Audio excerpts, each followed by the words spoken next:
Hey guys, we haven't talked about the best budget decks currently available in the game after the Mythical Island expansion dropped, so let's go right into it. A little disclaimer first, a budget deck is simply a deck that does not include any EX Pokemon whatsoever, and since there are tournaments played in this exact format, it's kinda worth covering it, and it is pretty interesting information. So let's start off with the best budget deck in the game available currently, cause why not? So what you do is you include Superior and abuse his Giga Busted ability onto the best option that you have available to yourself, and if we don't include EX Pokemon, the best option becomes the new Executor. And we also include a Dalmice here simply for the fact that it is the best wall that Grass type has available to itself, because no other grass type in this game has 100 HP as a basic. And also, in the mid to late game, when you have that Superior going on your bench, you deal a 90 damage with Dalmice, so it can also function as a substitute damage dealer in the mid to late game, so it is an absolutely perfect option to include here in this deck. But remember, the core here is that Executor. And that's already all there is to say about it. It's all about abusing this busted Superior ability onto the best thing you have available, and that is Executor. So yeah, this is the number one best budget deck in the game. No other budget deck sees as much success in tournaments as this, so there you go. But now let's move on to another pretty good budget deck, which is this Golem deck list that everyone should have heard at least a thing or two about at this point, because it won the biggest Pokemon TCG Pocket tournament that is out there, outside of Japan, of course. Japan has bigger tournaments than the rest of the world, but what we have, Golem won the biggest tournament. But now we know, as some time passed, that was just like a lucky strike.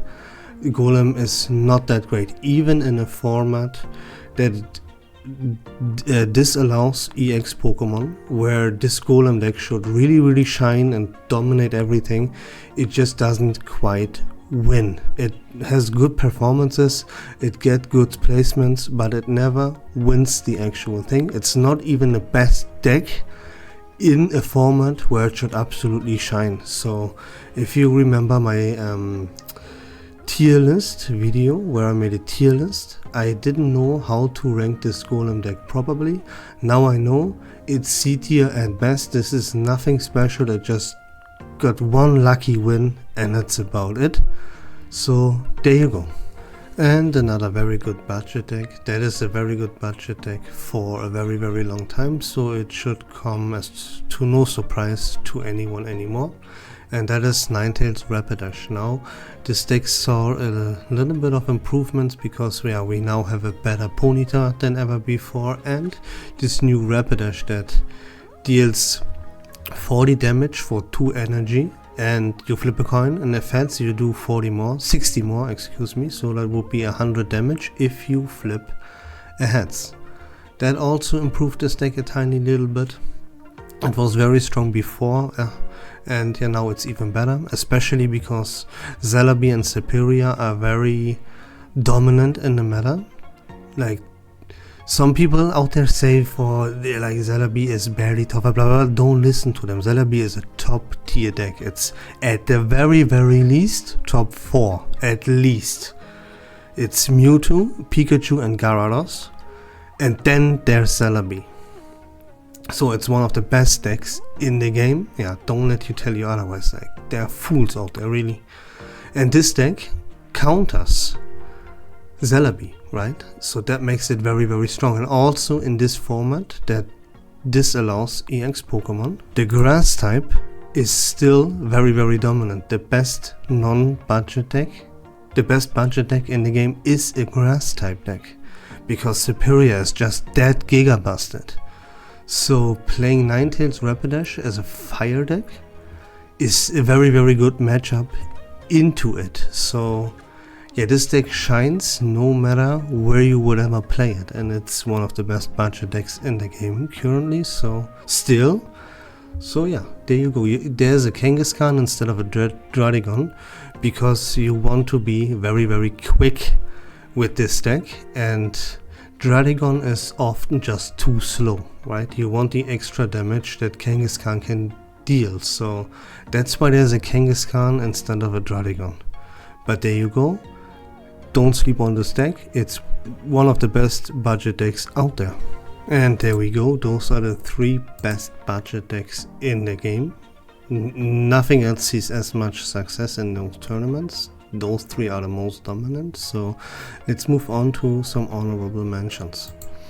And one of those honorable mentions is Scholar. Now, it is always there when we talk about budget decks and tournaments that don't allow EX Pokemon. This deck shows up here and there. Yeah, it still, even in a format like this, doesn't get like placements and rankings that are too impressive, but it's out there. If you play in such a tournament, you will face this deck, so that's why I wanted to show it to you. And yeah, that's already all about there is to it. And another honorable mention is like any deck where you can successfully include the Greninja. A very popular way to do is with Tentacruel and Bruxish, because this deck can be really fast, as you can spread damage with Greninja and with Greninja's ability, and also with Tentacruel, as it poisons your opponents. But you then have Bruxish that deals 60 more damage if there's already damage on your opponent's active Pokemon, so that would be 70 damage in total for 2 energy. And yeah, this deck can be really fast and a force to be reckoned with, but you can play Greninja with pretty much whatever you want. It doesn't have to be the Tentacruel Bruxish combo. That's just one very popular option, and one that shows up a lot in these tournaments. So there you go. And that's already everything I wanted to talk about. So yeah, there's no content in Pokemon TCG Pocket whatsoever.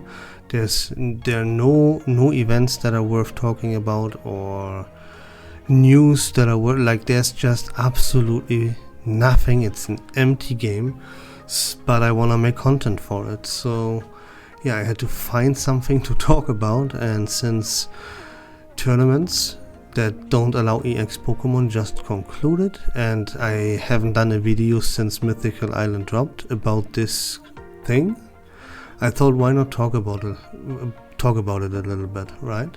It's quite interesting information if you ask me, so there you go.